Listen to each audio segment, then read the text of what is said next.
Jack played, I didn't get him up here. Yeah, we'll open it up, the floor for Coach Day over here to the right, Austin Ward, the podcast. Right. It seemed like, I don't know, this week that you kind of had an edge about you. Some of the Pat McAfee comments yesterday got a lot of attention. It seemed like the team also played with a little bit of an edge that was different today. What's the root of that?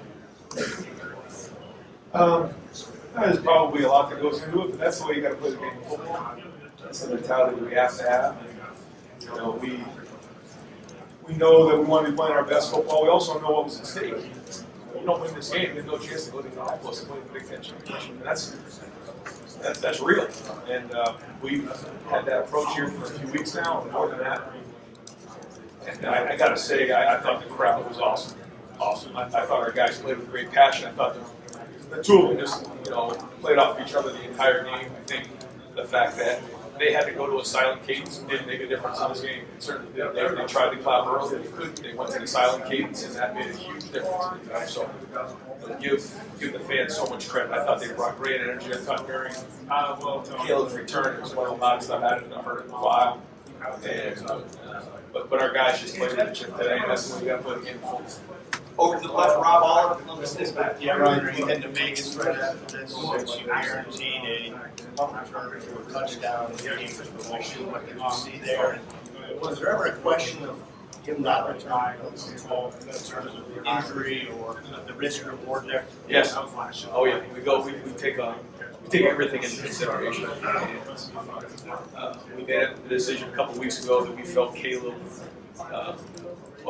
really about midway through the season, after the Oregon game, we just felt like Caleb needs to be more involved, make more of an impact on the games. I think that what's been happening on defense has kind of shown that that's happened, and then we felt like as a punt returner, he was dynamic with the ball in his hands. When he was in high school, I saw live in color. I felt like he could play running back here at Ohio State. And when you're in the special teams, meetings every day, putting the work in that these guys are putting in, it's a great example to the other players that you may not see the results, but if you trust the process, good things are going to happen. Now, we've had 3 weeks in a row, we've had a punt walk, and now a punt return for a touchdown. Those are big plays, and matchup games, those are the things that we got to have. I felt like we made some good personnel changes there. And Brian Hartline deserves a lot of credit. He's the one that heads up the punt return. And he and Rob Keys, it's everybody. We all coach it. Tim Walton coaches the jammers, which I thought Denzel and Jermaine did a great job on that play. I'm going to go back and watch the film. It was great effort on that play. So that's one of those things we've got to make sure that we celebrate the efforts on those plays, because those are game-changing plays. But give Caleb, all the credit he deserves. I felt like we had a chance to return it based on what had happened earlier in the game. If the Jammers gave us a chance, the punt was a little short. I said, here we go again. We've had a lot of short punts. It bounced off the turf, and Caleb, decides he's going to return and made a few guys miss, and then just some great effort on that play to go turn good into great. Again, a game-changing play. Over to the right, Dylan Davis, Delaware Gazette. Ryan, the end of the game, offensively for you, that was an interesting sequence. Trey goes down to the 1 yard line, and decide what to do anyway. What kind of decision was that? Was there anything to that? Well, at the end of the game, we're in a 4-minute drill, like you saw in the Penn State game. We call that downtime, which means once we get the first down in that moment, we feel like the game's probably over. He scored it free and brought it all the way down to 1 yard. I think maybe it triggered like at the last second, oh boy, I'm going to get down here. So we didn't have to put our defense back in the field.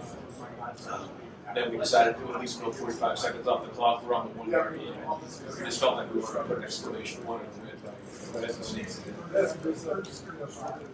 Over to the left, Cameron T. Robinson, The Athletic.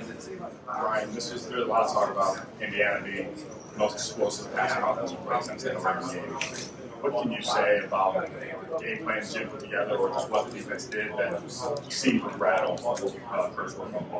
I felt like the plan going in was excellent, but and I thought the defensive staff did a great job with it. I felt like Jim had a great plan. I thought Tim and Matt both did an excellent job all week.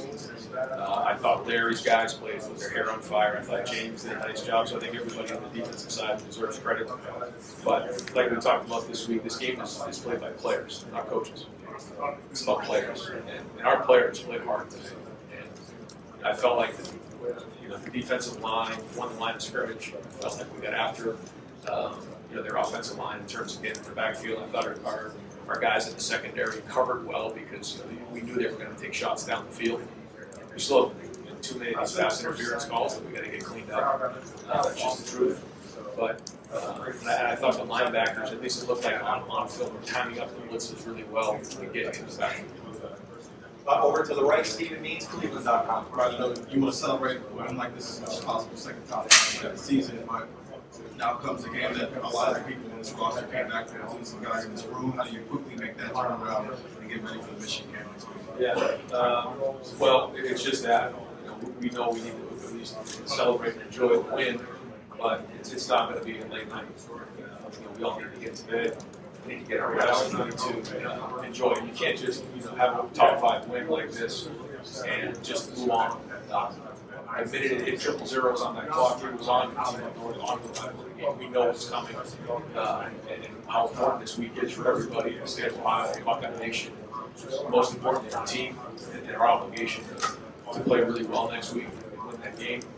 But we also need to make sure we take a deep breath and recognize the things that will happen today. And we'll do that tomorrow during our champions meeting. Celebrate the guys who played really well and then move on. Because it's easy just to move on, but there's a lot of work that gets put into it's a top 5 win.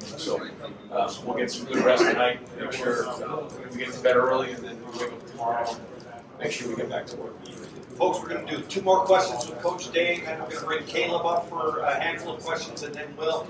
And I do want to share that Will completed 80% of his passes for the 6th time this season.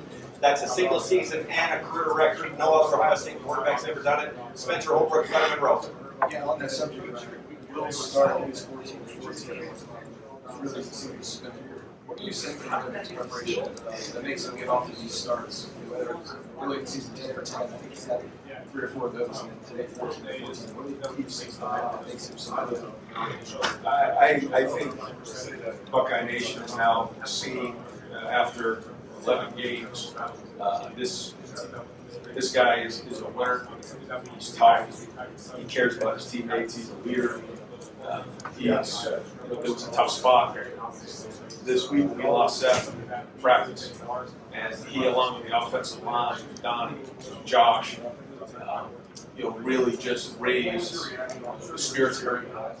And that's hard to do when you lose somebody who makes such an impact like Seth. But he's got great resilience, great toughness. He's the heart and soul of our team. But there's more to it than just will. When you look at the way Travion ran today, I thought Travion played his tail off. How hard he ran, how physical he ran. I thought when John had some good runs. But Carson Hinton stepping up and playing center, and Austin, so there's a lot of things that we need to celebrate after a game like this.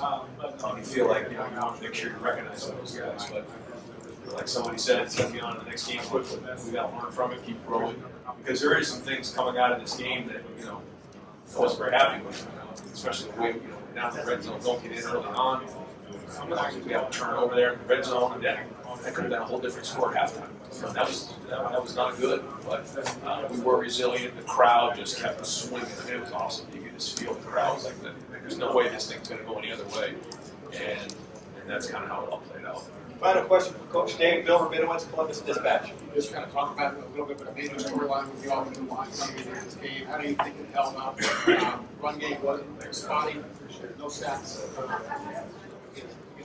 Yeah, when you look at the number of plays, they were huddling, we were huddling. We ended up with 55 plays on a short field. So, the numbers aren't going to be as gaudy as we talked about in the past. We're talking about 55 plays, and it's 30 less plays than usually. So, the numbers can look that way. So, I'll go off of what I saw on the field. I felt like guys were getting after it. I felt like, some of the plays that the guys were just straining.